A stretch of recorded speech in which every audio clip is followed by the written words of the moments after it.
Today, we delve into the heart of a conflict that has gripped the world for decades, the Israeli-Palestinian conflict. At its core lie claims and counterclaims to a land deemed sacred by multiple faiths.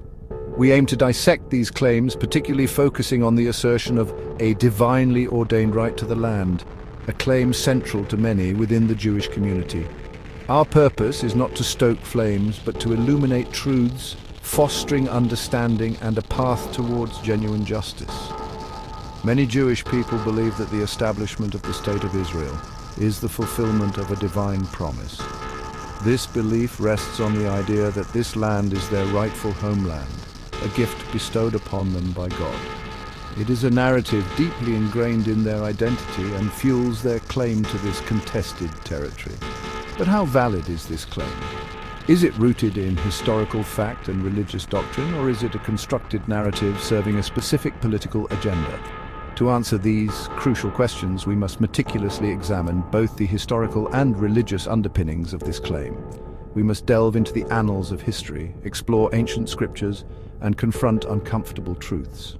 Only then can we begin to unravel the complexities of this enduring conflict and move towards a just and lasting peace. Our journey towards understanding begins by acknowledging the suffering of all those impacted by this conflict. It requires empathy, open-mindedness, and a willingness to challenge deeply held beliefs.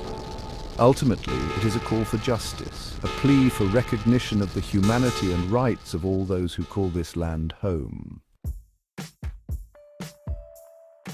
One of the central arguments for Jewish claims to the land rests on the notion of historical presence. The narrative often put forward is that the Jewish people held sovereignty over this land millennia ago, and therefore they possess an inherent right to return and re-establish their dominion. This argument, however, crumbles under the weight of historical scrutiny. The land now known as Israel and the Palestinian territories has been a cradle of civilization for countless centuries. Long before the emergence of the Jewish kingdoms, other peoples called this land home. Two such groups, the Jebusites and the Canaanites, hold a significant place in the history of this region. These tribes, whose descendants are recognized as Palestinians today, inhabited the land for generations before the arrival of the Israelites. The Jebusites in particular held Jerusalem as their stronghold, a city of immense religious and cultural significance. Even then, their presence is not a matter of conjecture, it is acknowledged within Jewish scripture itself.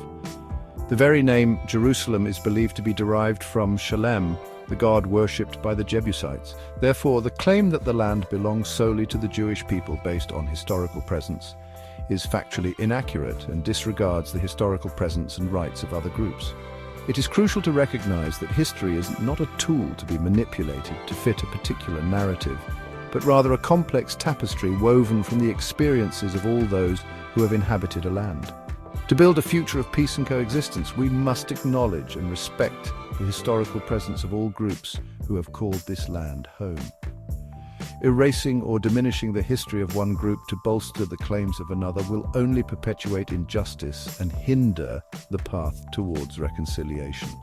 Acknowledging the multifaceted history of this land is not a threat to any group's identity, but rather a foundation for building a future based on mutual respect and understanding.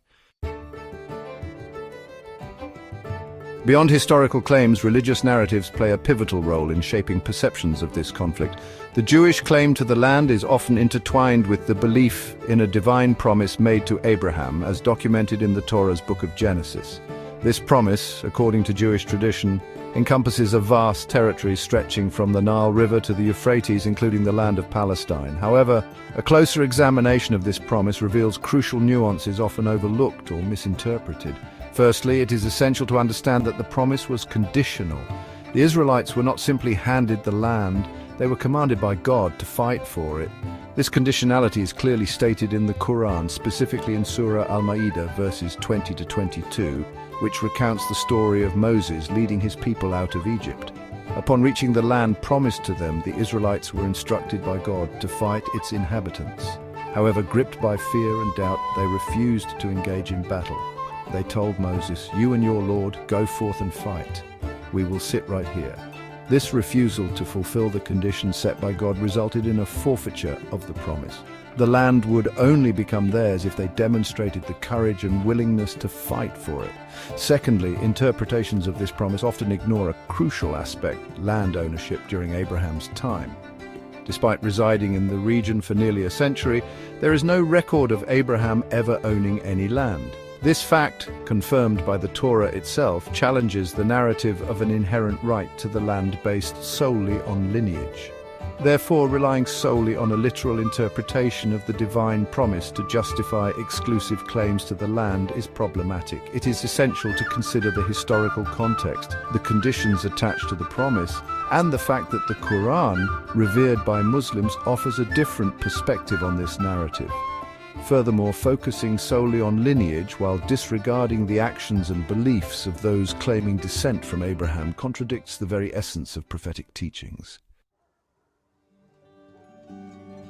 The complexities surrounding the Jewish claim to the land are further highlighted when we examine the early days of the Zionist movement.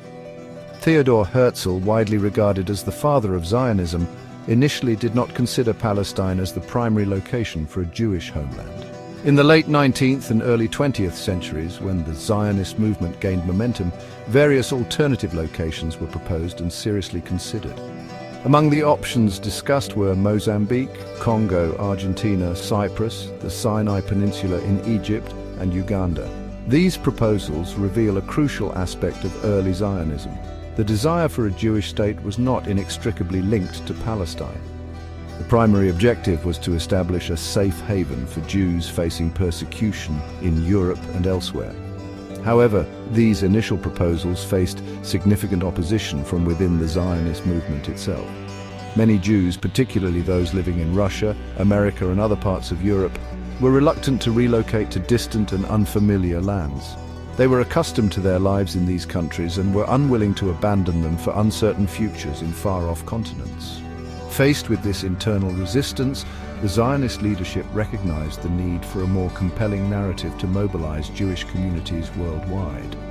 They strategically shifted their focus to Palestine, emphasizing its religious significance and invoking the emotional and spiritual connection many Jews felt towards the land of their ancestors.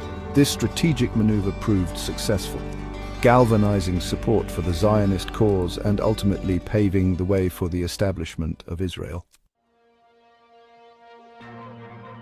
In this section, we delve into the diverse perspectives within the Jewish community regarding the State of Israel. It's important to recognize that not all Jewish voices are in agreement about the policies or even the existence of the state. Some individuals and groups vocally oppose certain actions taken by the Israeli government, citing concerns over human rights and the treatment of Palestinians. Others question the very foundation of a Jewish state, advocating instead for a more inclusive and equitable solution. These voices, though sometimes marginalized, play a crucial role in the ongoing discourse about peace and justice in the region. By listening to these perspectives, we gain a fuller understanding of the complexities and nuances that shape the conversation around Israel and its future. Throughout history, we have often seen the concept of democracy being touted as a universal value. However, when we dig deeper, it becomes evident that double standards have frequently emerged. These inconsistencies reveal a complex interplay between rhetoric and reality. It's crucial to acknowledge these contradictions to truly understand the evolution of democratic values. The path of the prophets has always been one of guidance, wisdom, and unwavering commitment to justice. Their teachings emphasize the importance of compassion, integrity, and standing up for what is right. By following their path, we can find inspiration and direction in our own lives, especially in times of moral and ethical dilemmas. There comes a time when the call for justice and recognition becomes impossible to ignore. This call echoes through the corridors of history, urging us to confront injustices and seek out the truth. It is a call that demands not just acknowledgement but action, to ensure that every individual is recognized and treated with the dignity they deserve. Standing on the right side of history is not always the easiest path, but it is undoubtedly the most honorable. It requires courage, conviction, and a steadfast commitment to principles of fairness and equality. By choosing to stand on this side, we contribute to a legacy that future generations will look back on with respect and gratitude.